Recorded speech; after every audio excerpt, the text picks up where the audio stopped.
Alors, mon ami Nando, tu sais de quoi on va parler? Oui. De ton énorme perf. Tu es parti là-bas en famille, tout seul? En fait, je fais tous mes voyages avec mon cousin Italo. Ah, Donc, on part tout le temps à deux. Là, encore à Rosvadov, fin de ce mois-ci, on part tous les deux. Ça fait 10 ans, on part tout le temps à deux. tu ne pars jamais avec la famille? Non, jamais. Vraiment, ma femme, pour ça, elle me laisse vraiment. Je fais pas. Je bois pas, je fume pas, je me drogue pas. J'aime le poker, c'est une de mes seules passions avec le mini-foot. Donc, vraiment, elle me laisse vivre ma passion. Et elle me laisse vraiment voyager 7-8 fois par an, sans difficulté. Elle s'occupe de mes enfants quand ils sont là. Et donc là, on se reconcentre sur toi pour parler de la fameuse perf. Tu peux nous en parler? C'était sur un EPT. Ouais. Non, c'était sur l'Estrellas. L'Estrella. Juste avant Ouais, l'EPT, quoi. ouais. Donc c'était l'Estrellas de Barcelone. Ouais. Donc un tournoi à 1100 € de buy-in avec 30 000 jetons de départ. Et je le fais en one shot. Donc ça veut dire je fais pas de riba, rien. Je passe le premier jour avec 145K, ce qui est plus ou moins la moyenne au D2, quoi. On est déjà ITM. Donc il faut savoir que la semaine-là, j'ai perdu 6 kilos. Donc c'est pas mal. C'est bien pour... À cause, t'as pas mangé, en stressé? fait, le D1, ça allait, parce que voilà, c'était un D1 normal où je suis passé, D2 normal, mais après, à partir du D3, on commence à parler quand même de beaucoup d'argent. Il faut savoir que moi, je suis boulanger. Donc je travaille à 3 h du matin, je travaille sur Bruxelles, je me lève à 2 h 30 du matin, je pars travailler jusqu'à midi, 13 h. J'ai un salaire, je peux le dire, je m'en fous, de 2300-2400 € par mois. Donc avoisiner des sommes de 25, 30, 40 000, C'est énorme. c'est énorme pour moi. Ouais. Donc il faut se dire qu'à partir du D3, je ne dormais plus. Parce que la nuit, je regardais, je faisais les reviews des tables TV qu'il y avait, pour voir si jamais je tombais sur des autres joueurs, quel genre de main ils relançaient, comment ils étaient quand ils avaient des bluffs, s'ils avaient des tels, etc. Je demandais notamment à Giovanni qui regardait de Belgique, si des joueurs avaient des tels et tout, il m'envoyait ça en direct et tout. Énorme ça. Donc à partir du D3, franchement, j'avais la boule au ventre tous les jours, impossible de dormir, de manger, c'était très stressant. Et donc voilà, et j'ai réussi à arriver deuxième. Justement, j'allais parler de la préparation. Donc, tu demandais à tes copains un peu de reconnaître les vidéos tels. où ils font un petit tifo et tout, C'est pas mal ça. où ils crient comme des fous quand je double à moins de zap. Et donc, cette victoire, enfin, Malheureusement, pas victoire. Ouais, mais ce gain, ça représente pas mal pour toi personnellement. Comme tu dis, voilà, on est des fils d'ouvriers, entre guillemets, c'est tout à fait des ça, sommes comme ça, c'est incroyable. Ouais, ça, pour dire, j'ai acheté une maison directement, j'ai Ouais. mis en location, j'ai remboursé le crédit de ma maison. Il nous a invités en vacances. Ah, ça, c'est la moindre des choses. Hein. Ils ont été en all-in assez souvent. Ouais. Justement, quel impact cette victoire? Je dis victoire, mais oui, c'est quand même une victoire. Bien C'est sûr, pas, non, on n'est pas premier, mais bon, Non, c'est je énorme. pense Hein. que c'est énorme. Elle équivaut à combien? C'est 415 000 €. 415 000 €. Et donc, elle a eu un impact sur tes proches, sur toi. Ça a changé. Moi, je suis italien, donc on est très famille. Ouais. Donc j'ai été très généreux avec ma famille, mes soeurs, mes parents, ma femme, etc.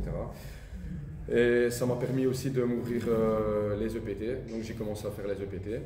Donc il faut savoir qu'après Barcelone, je suis parti au mois de décembre avec Giovanni, justement, et Italo. J'ai été à Prague, où là, sur 4 tournois, je fais 4 perfs. Donc je fais 4 fois. C'était mon premier festival EPT. Donc avant, je faisais que les Estrellas, donc les 1100 et les Cups. Et là, c'était vraiment mon festival EPT. Et je fais 4 tournois, 4 ITM. Et je fais 51e à l'EPT de Prague. Ouais. Où je fais un gain de 20 000 € je pense, sur l'EPT de Prague. Comment t'expliques ça? Oui, tu as un bon jeu, je te connais un peu, mais la confiance peut-être. En fait, tu as la confiance en toi qui commence à augmenter. Et puis d'avoir commencé à jouer de plus en plus de mains, de plus en plus de joueurs pro, d'office, tu prends un edge de dingue sur les autres. Après, il faut savoir que dans les 5 tables là, je suis tombé malheureusement sur la pire table au D3. Sinon, je pense que je pouvais vraiment aller plus loin parce que sur 52 joueurs, j'étais chip leader à un moment. Non, sur 72 joueurs, j'étais chip leader. Waouh! Et sur 51e. Mais il faut savoir que j'avais Teun Mulder. Pour les connaisseurs, c'est un des plus gros sharks pour le moment. Il est à ma gauche. T'as tenté de le bluffer ou quoi? Pas du tout. Non. Lui, il m'a bluffé, il m'a marché dessus. Ah. J'ai été, franchement, pour progresser dans le poker, je pense qu'il faut savoir quand il y a meilleur que soi à table. Et lui, j'ai été son paillasson, sincèrement. Parce qu'après, j'étais en tape télé en plus, donc j'ai pu revoir avec quoi il m'a bluffé, avec quoi il m'a 3 bêtes, avec quoi il m'a 4 bêtes. Et voilà, il m'a bien marché dessus. Et donc c'est bien, tu revois tes mains après Ouais, pour ne plus commettre les mêmes erreurs. Voilà, parce que tu joues des gros tournois chers, donc il ne faut pas se tromper, quoi.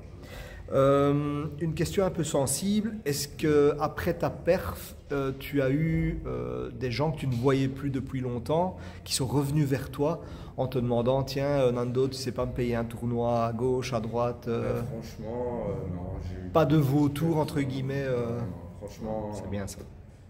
Mes amis proches sont restés mes amis proches, ceux que je côtoie pas, je les côtoie toujours pas. Et franchement, non.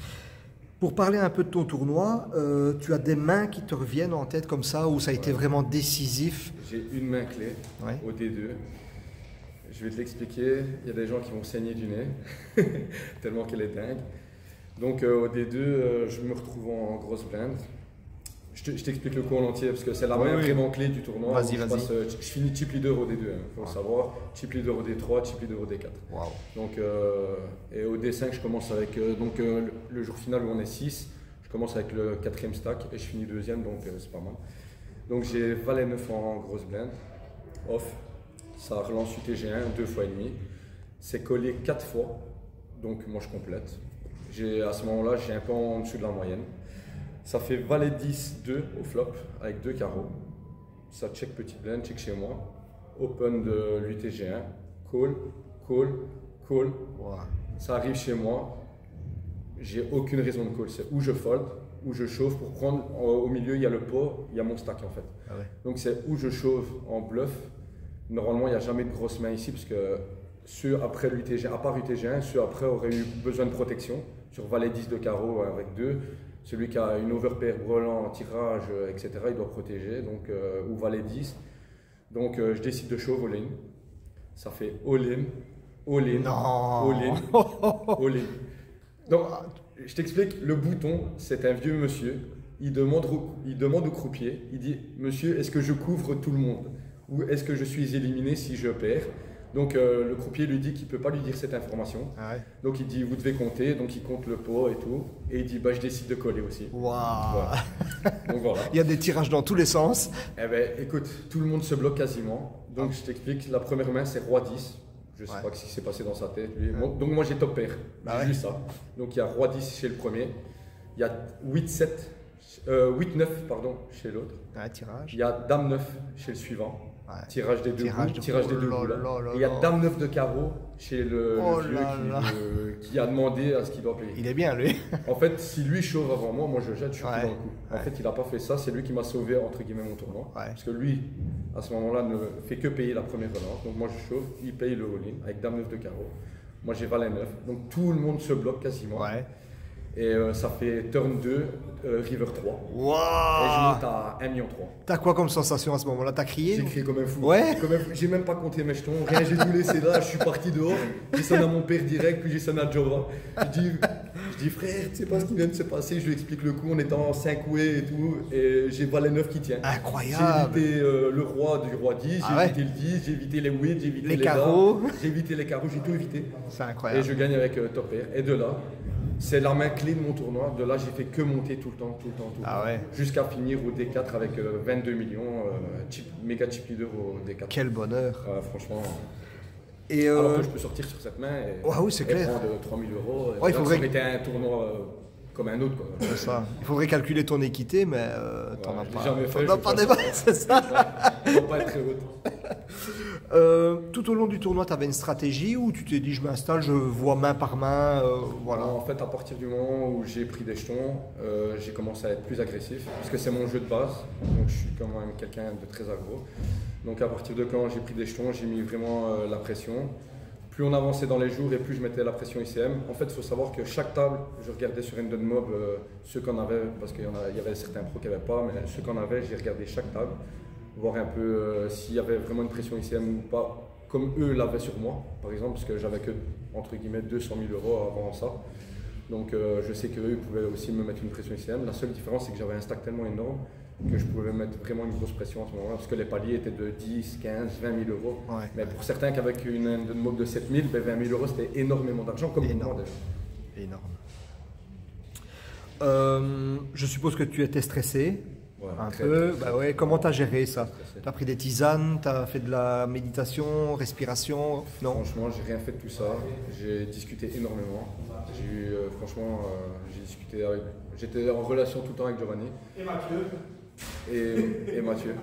Ouais, et Mathieu. Et donc, il me calmait énormément. Je me suis pris aussi des bad beats où il me disait t'inquiète, t'as encore assez, t'as encore beaucoup, etc. Et il dit tranquille, prends main par main, coup par coup. Avec mon cousin Italo aussi, on discutait énormément des coups, comment ça se passait et tout. Et franchement, ça a été. Après, j'ai eu la chance, je sais pas pour ceux qui ont regardé la table, Lucien Cohen. En fait, il a mis un travail énorme psychologique sur tout le monde. Il a tellement dézingué tout le monde psychologiquement qu'il a fait un travail pour moi sans que je fasse rien en fait. Tu étais assez concentré, je me rappelle. Ouais, et lui, faisait vraiment du trash talk. Voilà, c'est ça, exactement. Et toi, tu te cachais un peu. Il faisait des c'est ça, voilà. Il faisait du show, quoi. Et il a tellement mis une pression psychologique aux gens qu'il a fait faire énormément d'erreurs aux gens. Mais moi, je me suis super bien entendu avec lui. D'ailleurs, mon cop, entre guillemets, s'est mélangé avec le sien, parce qu'on était France-Belgique, on voulait un épisode France-Belgique, c'est normal, tu vois. Et donc, on s'est super bien entendu. Donc, réellement, on n'a quasiment jamais eu de coup un contre l'autre. Et lui, il a éliminé toute la table, quoi. À part moi qui sors le premier à suite de carreau contre As-Dame chez moi, où je sors le 6e. Mais à part ça, c'est lui qui a sorti tout le monde. J'avais l'impression qu'il t'évitait en fait. On s'évitait un maximum. C'est pas qu'on se jouait pas. Si on avait une vraie main, ben, on se serait joué. Ça aurait été un setup, c'était pas de chance. Mais on voulait vraiment arriver en heads-up ensemble. Par contre, tu vois, la preuve que j'avais un manque d'expérience avec un haut niveau comme ça, c'est que je lui ai laissé tellement le pouvoir à table que quand on est arrivé en heads-up, il avait tellement une avance sur moi. Il avait 100 millions, j'avais 30 millions.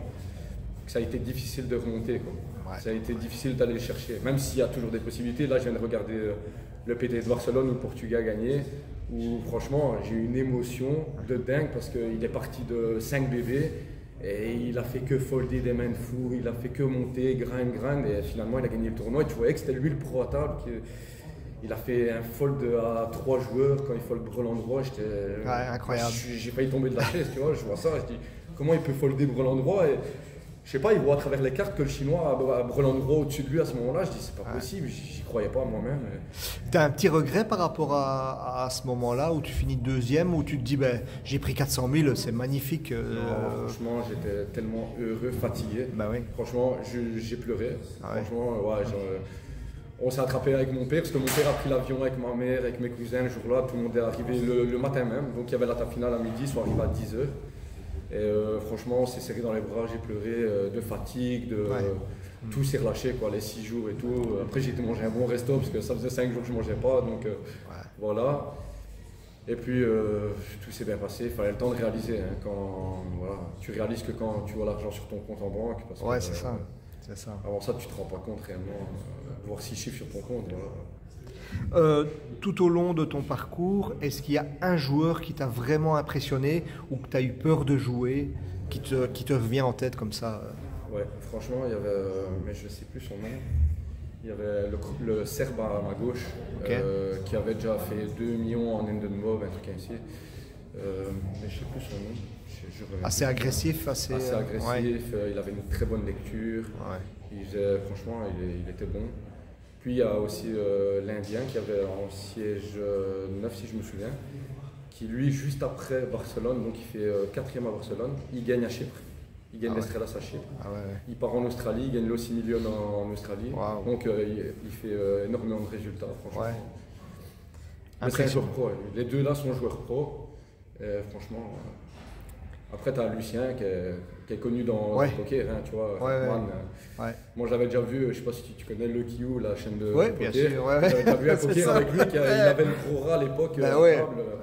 Donc, quand je suis arrivé et que je l'ai vu, je le connaissais déjà. C'est entre guillemets nos idoles de l'époque.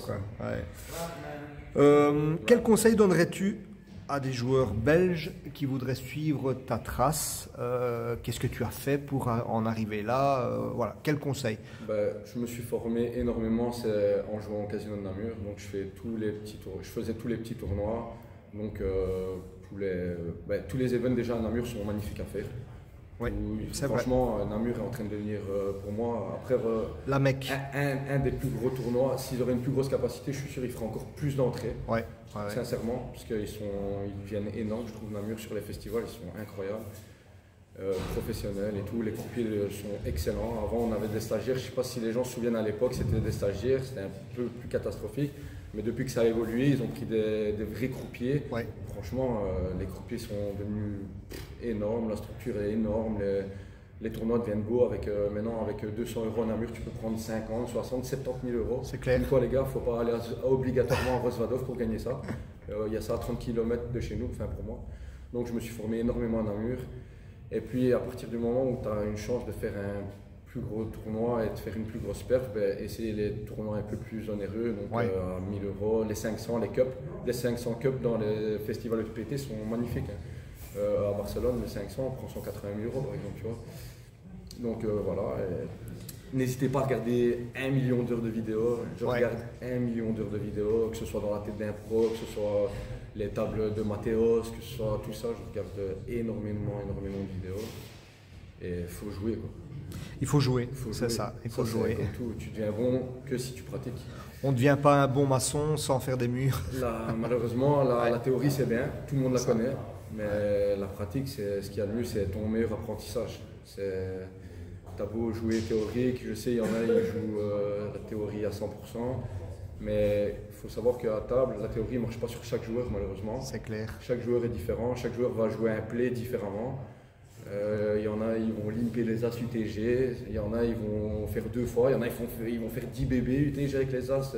Chaque joueur est différent, donc il faut s'adapter à la table, il faut s'adapter à chaque joueur. Donc pratiquer, c'est la meilleure façon d'apprendre. Ne jouez pas hors bankroll, comme dirait Ben Ayou. Je pense qu'on va t'écouter, Nando. Et pour terminer, quels sont tes objectifs à court et moyen terme dans le poker? Court terme, franchement, j'espère que le club va super bien marcher. J'aimerais vraiment qu'on réussisse notre projet tous les trois. Et à long terme, je continue les festivals EPT, j'en fais un maximum. Donc là, normalement, il y a Monaco de prévu, Barcelone, sûr et certain, ça c'est chaque année. Chypre, s'ils le refont, parce qu'il n'est pas trop dans le calendrier, Chypre, j'ai regardé. Et Prague. Et j'aimerais bien enfin une fois aller faire le championnat du monde à Vegas. C'est mon rêve ultime. Et je ne l'ai toujours pas fait, parce que je sais que je dois vraiment prévoir 2 semaines pour y aller. Mais voilà, comme je suis un père de famille responsable. C'est clair. Partir 2 semaines sans mes enfants, sans ma femme et tout, c'est un peu plus compliqué. Mais c'est vraiment mon ultime objectif. Allez, on te souhaite le plus de bonheur possible, Nando. Et je vous souhaite good luck à tous pour dimanche et pour vos tournois futurs. Et voilà, tout se passe bien pour nous dans le poker. Merci beaucoup.